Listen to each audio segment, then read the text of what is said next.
It's time for Two Guys and a Goalie with Dustin Nielsen, Matt Cassian, and the goalie, Joaquin Gage. Hey, what's going on, everybody? Welcome to another episode of Two Guys and a Goalie. I was going to say happy Monday, but what if you don't watch or listen to this till Tuesday? That would be totally messing with you. So happy holidays, everybody. Thank you for being back for another episode of Two Guys and a Goalie, brought to you by our wonderful partners over at CoolBet. You want to bet on the Oilers in the Wild tonight? You can certainly do that at CoolBet. And if you're not yet signed up for an account, do that. Enter the code 2GUYS, number 2, and the word guys, and you get a 100% deposit bonus on an initial deposit up to $200. Cass, Gager, how are you guys? How was the weekend, boys? Good. Good. Yeah, I went to the Big Air event. Oh, you did? Were you giving out wieners again? No, I was. I guess I was. I wasn't cooking them. I was back in the. I was at the till. Okay. So got recognized by a couple guys, and nice. And they didn't believe it was me, so it was fine. One guy did, and then let's just say people were getting high at that thing.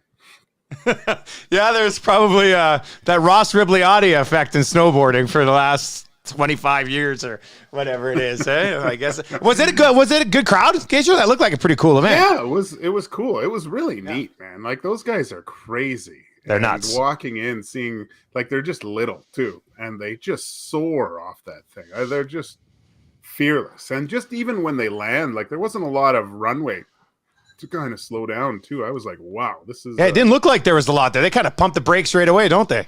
Yeah, real impressive. And then, I went to my wife had her year-end party at for Orange Theory that I went to and stuff. Okay. So that was good. I don't know.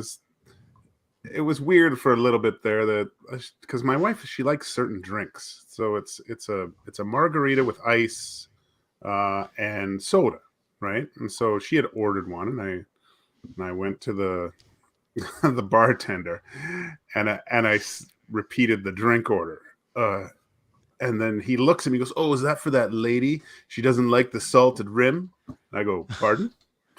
And so I was like, I didn't know if I had to throw down in Hudson's there for a sec, but no, it worked out well, buddy. So that's good that you guys still have Christmas parties. We don't have Christmas parties at Bell Media anymore. It's not allowed. Except for the sales staff. They had a gathering, and the TV side of the building had a party. So I guess just Bell Radio's not allowed to have a party. I don't know what's going on there. It seems pretty messed up. All right, I don't know if you guys saw it. Did you see that video I tweeted today of that hockey mom who was going over the glass at the ref because the clock wasn't running? Kaz, if you can bring it up, I'd love you to get a look at it. Yeah, Gager, pulling it up here. Yeah, I was sitting there. I'm still so fresh into this. Like, as a parent and as a minor hockey coach, I went to watch one of my, both of my nephews on Sunday. And there was a guy, like, my nephews play U11 and U13. They're 11 and 9 or whatever, 11 and 10. Anyway, they're good hockey players. It's high tier. But there's a dad, like, I don't know him, obviously, because I'm just there watching my nephews, but he was about 6 seats down, and he was just losing his shit. How they weren't putting the best line on the power play. They just were rotating the 3 lines, and it just happened that the 3rd line was their best line, and he was just, this coaching staff, these guys don't have a clue. And I'm looking at my brother-in-law. I'm like, so how's the season going? Things are going on. Like, and then I saw that video today of that mom, like, coming over the glass to try to get the officials' attention. Gager, it's wild, isn't it? No, it's not. It's not surprising at all, the stupidity of people. Like, when you really look at it, they're getting more ice time. You should be happy.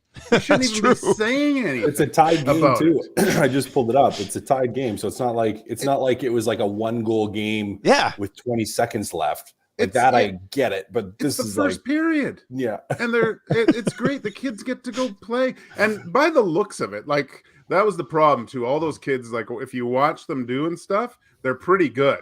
So everyone's wrapped up, but I just can't imagine ever doing something like that and going down and rapping on the ref's head. Like, oh my God. Parents of young, don't live vicariously through your children. Stop it. If you sucked when you were little, that's just the way it is. You sucked. Get over it. Let your kids go have some fun. I'm not in a good mood to begin with, but Cass, what do you think? What do you think? Did you guys mission accomplished? Yeah, mission accomplished. Clock started. Yeah, clock started, so she did what she needed to do. I don't know how you guys were. Like, I feel like with my wife and I, she's a little bit of the crazier parent so far. I come from a household with very intense parents. My parents were young. So like when I was playing like Adams, my mom was like 28. Like she was younger, and she was, at the time, it was very embarrassing as a child. Now I'm like, thanks for having my back. Like, but I remember when I played basketball in junior high school, grade 9, 10.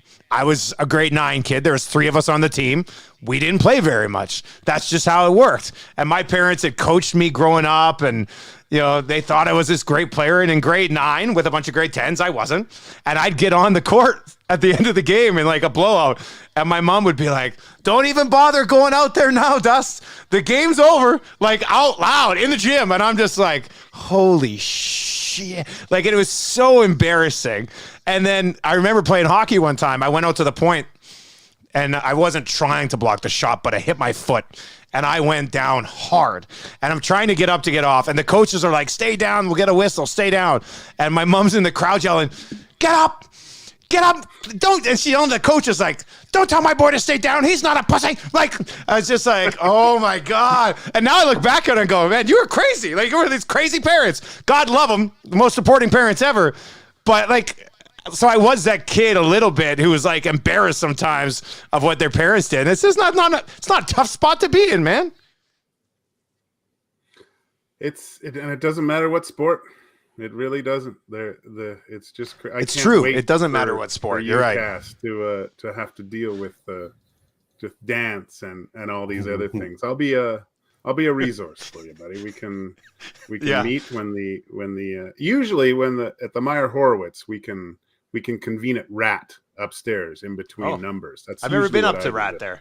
To numb the pain a little bit with crazy parents. Well, my daughter's in gymnastics right now, and she keeps telling Tammy she'd like to go and dance after Christmas because she's been in dance before. And I swear both Tammy and I are just ignoring it.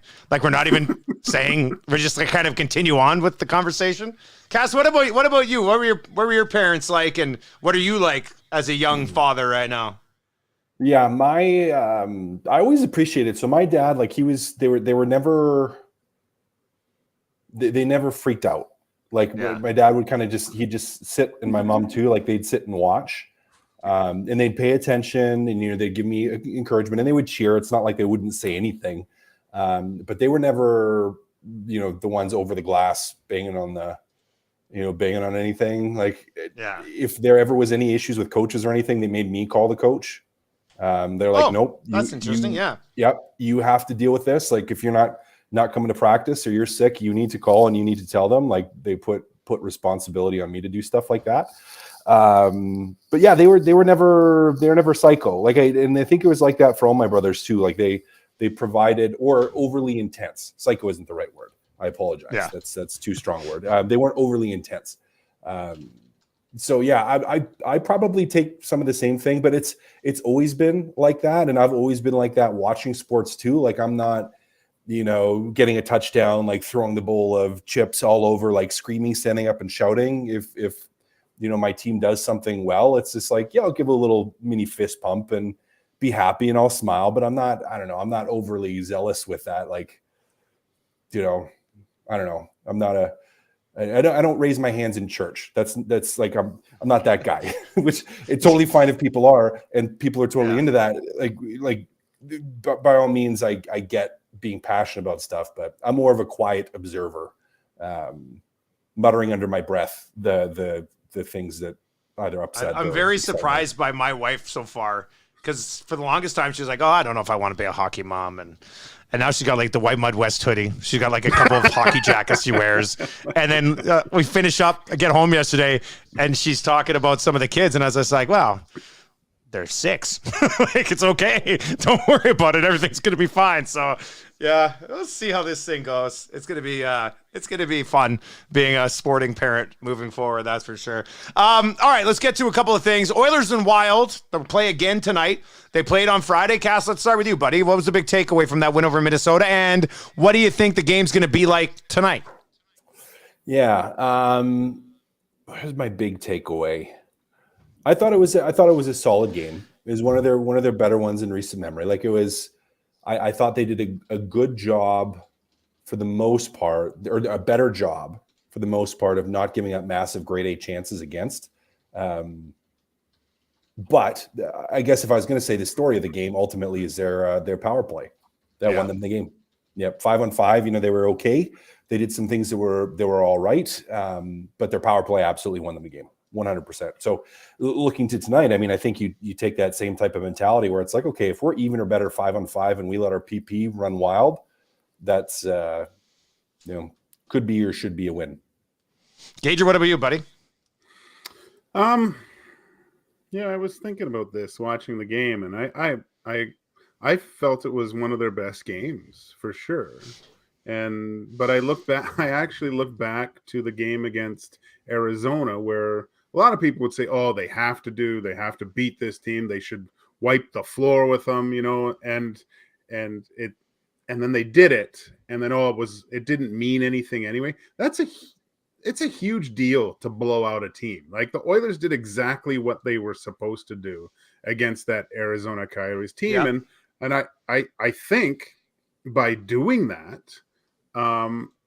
gave a lot of guys that maybe things weren't going well or something, but I just saw the translation to the next game against the Wild, just almost a completely different team, the way they were doing things. And so I look back,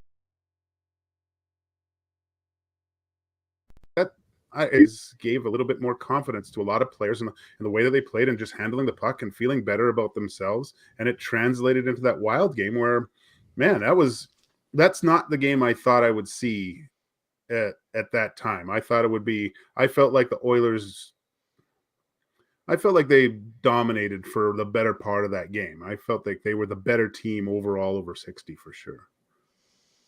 Connor McDavid scored again. He has 25 goals in 28 games. 50 seems like it's going to happen for sure. He needs to score 25 in his next 54 games. Cass, and we'll get to Keep It or Clip It a little bit later on. I don't have this in the Keep It or Clip It questions, but on my radio show this morning, I said 60 goal watch is officially on. Is that fair? Is that not setting the expectations too high? Or is it crazy to even have that conversation already? Well, wait, Connor? I thought we're talking about how Austin Matthews getting 70. Oh, you had to do it, didn't you? You're that guy. But no, it's not out of the realm of possibility. He could get 60. Yep, he could get 60. Good luck anyone else winning a Hart Trophy at that point. It's impossible. You can't even spin it any other way at that point, right? Like you can't even spin it like, oh, he got 60 goals and his name's Austin. He plays in Toronto, which is the whole reason that Matthews got it when he shouldn't have. I still, Roman Josi should have got it, respectively, last year. You and your Roman Josi love. I love it. No, he was just. It's not. He was the most valuable player to his team by far. But yeah, Connor, I'm jumping all over the place. Connor could have hit 60. Most likely will hit 50. Pretty amazing. I'd say like a bigger one for me, guys, is not the 50 goals. Does he hit 150 points? That's the big one. So I'm paced for 158 right now. Yeah. Can he maintain the pace and can he hit 150? Can he hit 160? That's the more fun one to me.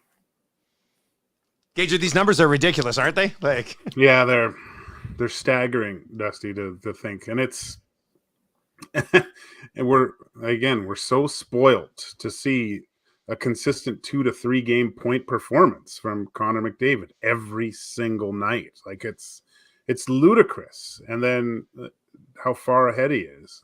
What I'd like to see I think we're going to have a lot of 50-goal scorers this year. Like, and it'll be interesting to see this Richard race if you have some new guys with Thompson and Robertson maybe up there at the end. Maybe Matthews is there. I don't think you can discount the grade 8 from getting close to another 50 this year too. So having that many 50-goal scorers, like, and I was thinking about this going to the bathroom today, and that's where I do most of my thinking. And I just like the goalies are so much better than what they were, and guys are scoring like crazy. It's amazing what's happening now. And I will probably get to goalies later here, but it's amazing what guys are able. Did you figure out why that is, Gager? Like, did you? I'm assuming it was a deep thought. Like, Cass, you know what's up? I have my theory. Is it just the stick? Are you going to say the stick? Nope. Gager's. What? Why they're scoring more? Yeah, it's because most goalies play the same. They all play similar. Like there's a few guys that don't, but you like the short side off the head. Like everyone is in the same type of position most of the time.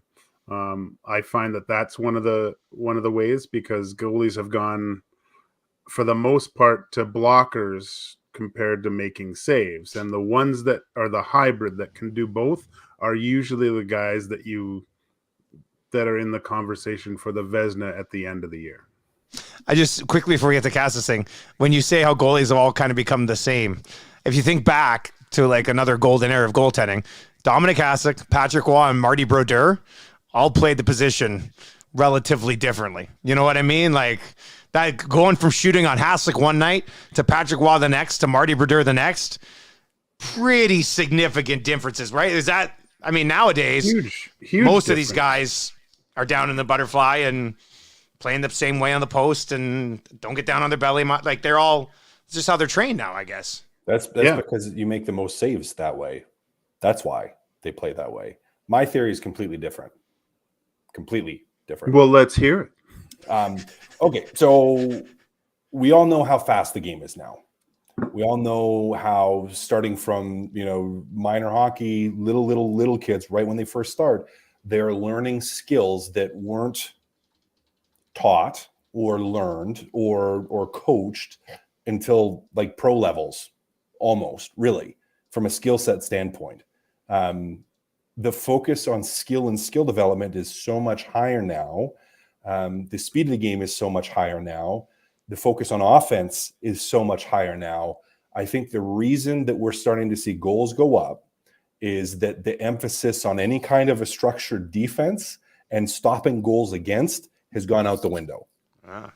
Like we're in coaching now, from ages little until the NHL, is there a heavy emphasis on defensive play, on defensive positioning, on stick on puck, maybe among the defensive circles, like with defensemen in particular, but among forwards, where is that coach? You tell me what level and where a kid is being coached to play good defense, because I just don't think it's happening. Now, I'm not saying that that's a bad thing, that they're teaching skills, but what I think you start to see, and what you're starting to see now, because it's been a number of years of this, is it takes its time to work its way through all the levels of hockey. And so all these young players coming in, like how often, guys, do we see now with all these, rookies of the year or young players coming into the league, do we see a guy and say, that guy can play defense and that guy can shut people down? When was the last time you said that about a young player in this league? You haven't. And so I think what we're going to see, and there's ebbs and flows to this. So what's going to be interesting to me is we're seeing a switch, the flow. Maybe I should go this way for the camera because it's backwards. We're seeing a switch over here to the high octane offensive side of the game. But what I bet at some point here is going to happen is the pendulum's going to start to swing back a little bit, in that somewhere along the line, there's going to be some players and there's going to be some coaches that are going to look at this and say, if we play this with some structure, if we teach some defensive discipline, if we shut down passing lanes and push to the outside and do all kinds of little things while still maintaining the speed and the octane and the high offense game, which I think you can do. If we keep the structure defensively, allow for that fluidity in the offensive zone, we can have success, and they're going to have success. And then what you'll see is the pendulum swing back a little bit over here. But to me, it's nothing to do with the goalies, because I think the goalies are better than ever as well. positionally. And yes, maybe they're blockers. Yes, they have to rely on angles and athleticism. But to me, that's physics, and it's almost like a math thing for goaltenders, where with their size, with the size of the equipment, if they cut down on angles, they're playing the percentages. They are way better than they have ever been before. So nothing to do with the goalies being bad or being taught wrong. It's just that only offense is taught, not defense, or the emphasis isn't nearly as much on it. So you're just seeing that start to work its way into the pro. That's just from an age standpoint. I think that's what you're going to see. You're going to see for the next couple of years the death of the defensive juggernaut. Where are we going to see the next Bergeron? Yeah. We're not for the next number of years. Like very, very unlikely, I would say. You're going to see some players that have to adapt and have to do it, but nobody's coming along saying they want to be Guy Carbonneau anymore, I guess. Nope. Yeah. But here's the thing. That's an interesting theory, Cass. I like it. I think it's pretty legit. Yeah, the players that can, or the players that figure out how to be that.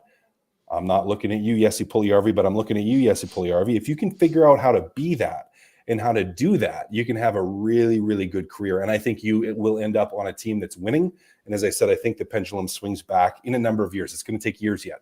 But all the high octane offense is just working its way through, all the minor hockey and growth systems. Yeah. Gage, what do you think of that? Think of this guy here. Oh yeah, I mean, ebbs and flows of the league. The Devils took over for early '90s, and then everyone emulated it. Did that. And then it went to it. They had to change the rules because of the clutching and grabbing, and then now we're seeing the offense, and that's what kids are taught. And kids emulate what they see, so they see the Michigans, they see this.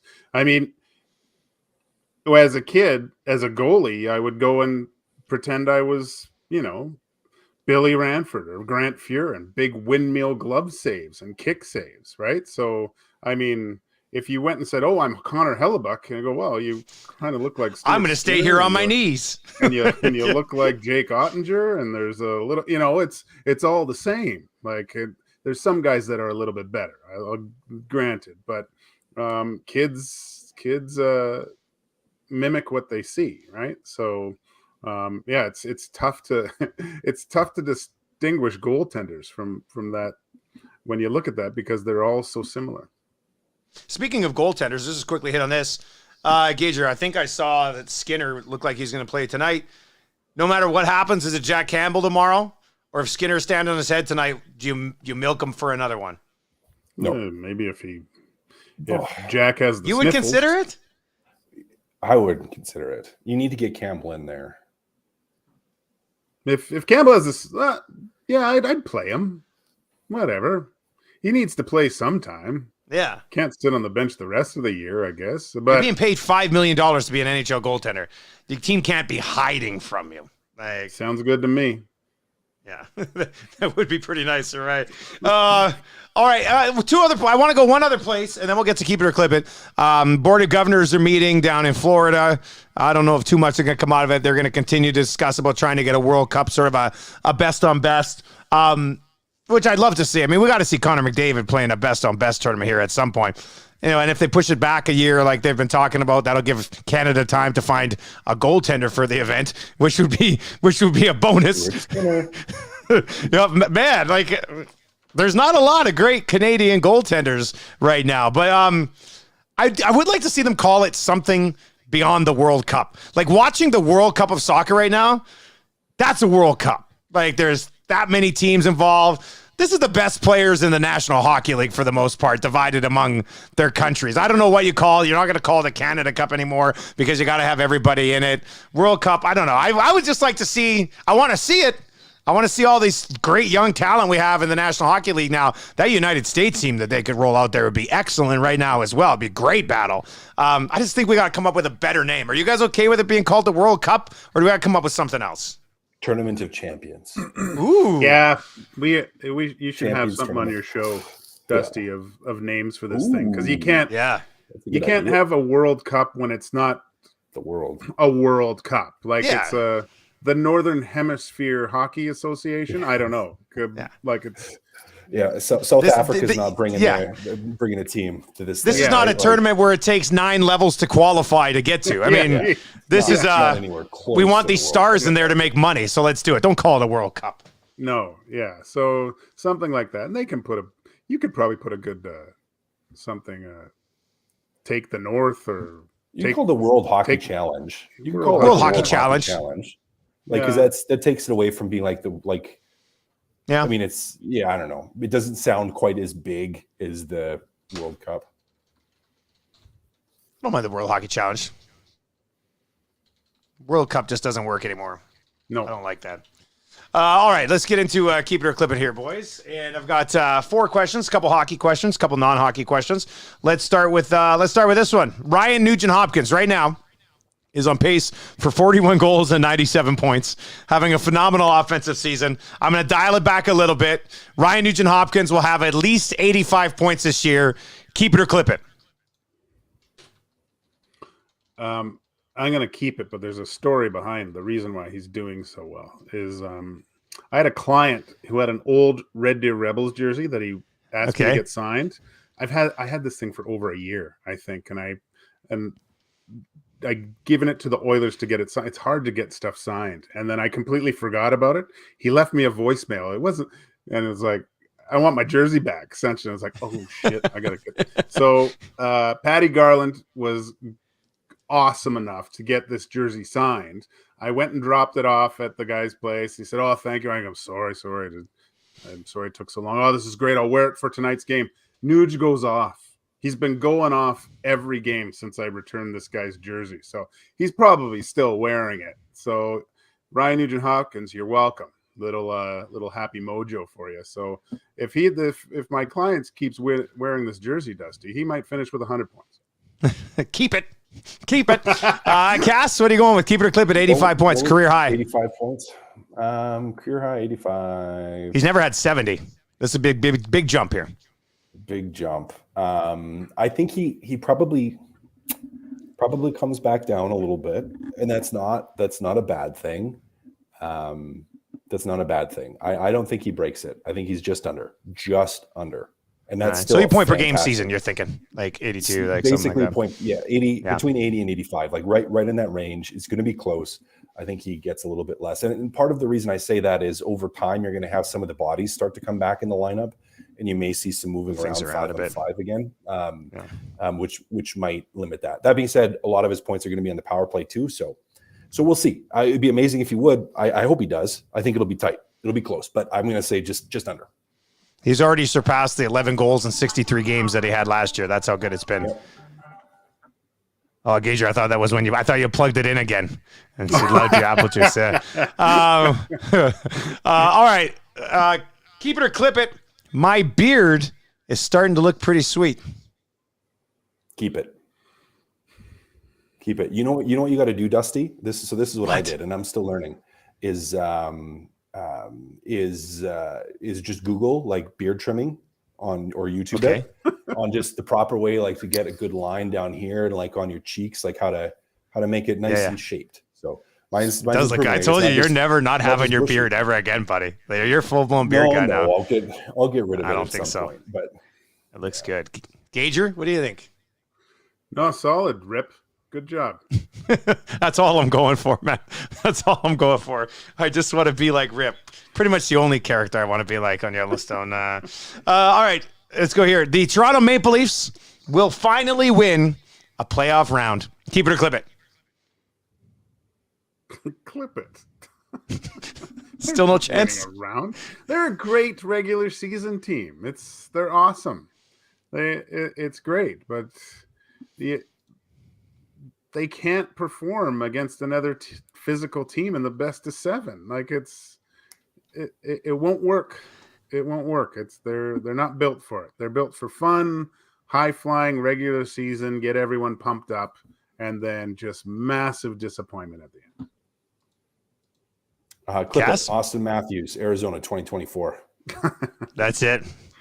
If the playoffs started today, they would be playing the Tampa Bay Lightning, and it'd be a hell of a series once again. I think that'd be really funny. I don't know if you guys saw it. Brian Hayes tweeted out the best 4-pack of players in the league right now.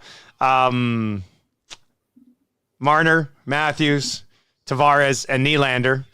The Edmonton Oilers even retweeted it and were like, well, McDavid, Draisaitl, Nugent, Hyman have more points. And then Oilers fans, I mean, it was this, I said this morning on my show, I mean, both of your organizations who really can't win shit, who cares who has the best 4 players? But with that being said, if you're going to answer this question, do you not answer the question by saying, which 4 players would you rather have to take a team right now? And the answer is the team that comes with McDavid and Draisaitl, in my opinion. I mean, Cass, is that, I'm trying not to be the homer here, but that's a clear way to determine this. Nothing homer about it. They've won more playoff series. They get more points. So you have more proven playoff winning than the Toronto Maple Leafs. And you have more points, both in the playoffs and in the regular season. So it's an easy one. And that's not being homer. That's, you could literally let's look at all the fancy stats, guys, and all the analytics and see what's it. I mean, it doesn't matter. The team that wins in the playoffs and the team that has, those players produce more points and get more wins. And that's right now they 4-pack from the Edmonton Oilers. So it's not even a question. It's just a, what would be a good word of it? Bullshit. Great timing. Yeah. I was going to come up with some fancy English words like possessive, what would it be? Possessive locale hubris or something. I don't know. Wow. Put an accent on the U and bullshit. I don't know. Gager, it's no discussion, right? Like, you're taking 4 guys. You're taking the Oilers. Possessive, 2 guys, right? possessive, preferential, player hubris. Wow. There we go. Wow. I really only know what player means there. Gager, what do you think? I mean, I would take Leon and Connor over that 4. So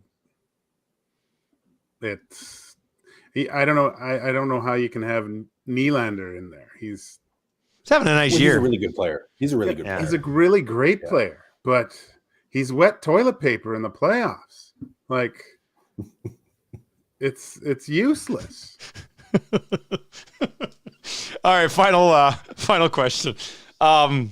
This is going on in our building right now, at least on the TV side. Radio people aren't allowed to get in on this, but the elf on a shelf at work is taking it a little bit too far. Keep it or clip it. No, I'll keep it. Not saying I missed that fucking thing because it's just awful.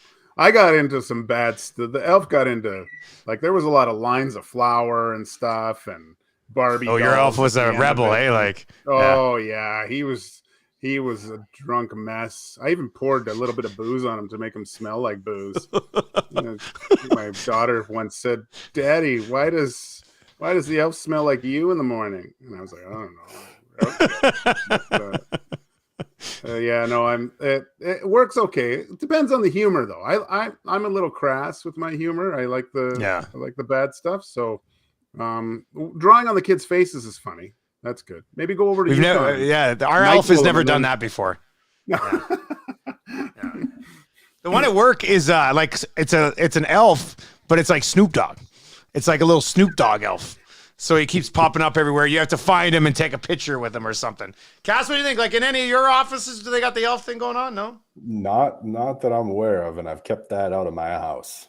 I don't deal with no Oh, elf. really? The elf hasn't even come to the Cassian house yet. Nope. It's going to be really weird when one appears magically outside one morning and you have to run with it the rest of the way. Oh, yeah. No, I don't even think I've told that to the kids. Like, I just haven't wanted. I mean, I'm all for giving them great experiences and having a ton of fun. But to me, I'm just like, I don't have the energy for this right now. So it's so funny, the panic and dread when the alarm goes off and you haven't moved them. Full blown freak out. That's happened a couple times. I know. Like, I remember corralling my kids and trying to tell them a story so they didn't go downstairs, and not because they wanted to go see what the elves have done, and I had to like pass block them down the stairs so they didn't. My wife could finish whatever to do. It's fun times. I'm gonna start messing with it at work.